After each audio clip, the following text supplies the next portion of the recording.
Welcome to the property section, and in this lesson I want to briefly go over the property types. Okay, that way you are most prepared when searching on your initial search of what you're looking for. So you already know your personal preferences, but I want to give you the big quick overview so that way when you are looking at different properties you can identify them quickly.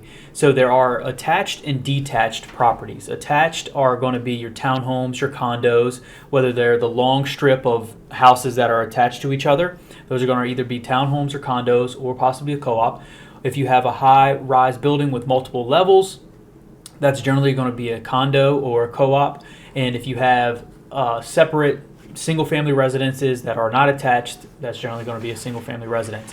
The reason this is important to understand is because a lot of times with the townhomes and condos, there's going to be additional fees that are inquired by these associations. Okay, with a single family home, you can be in a neighborhood where all you have to worry about is your mortgage. You take care of your lawn, you take care of your roof, all the maintenance on your home.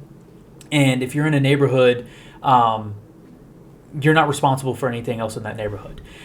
But there are a high frequency of townhomes, condos of these nature that have separate fees. Okay, so let's say we're in a townhome community and there is an HOA. The HOA was $150 a month. This is going to be above and beyond your house payment, your insurance, your taxes, everything else out of pocket. This is going to be an additional cost that is accrued, and that's why it is important, because at this very moment, given the interest rates, mid to high sixes, this is how significant this can be. With the interest rates where they are right now, about $100 in additional HOA fees equivalates to about $15,000 on purchase price. So if you can afford the payment out of pocket for a $200,000 property with no HOA, as soon as you introduce an HOA at an additional cost, you have to put that into your debt to income, and that drops the purchase price about $15,000. So now you can really only afford a $185,000 property with the additional $100 out of pocket each month. So this is something that's overlooked, but it's extremely important when on the home search, because it's not uncommon to have multiple $100 HOA fees or condo fees. And you may be wondering, well, what the heck is that pay for?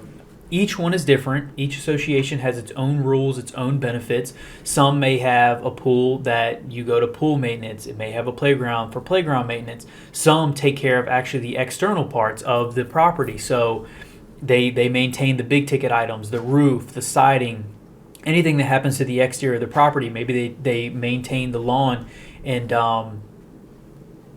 the outside. And so each one, again, they're very unique in what they cover, but generally it's some kind of maintenance. Some include trash or utilities.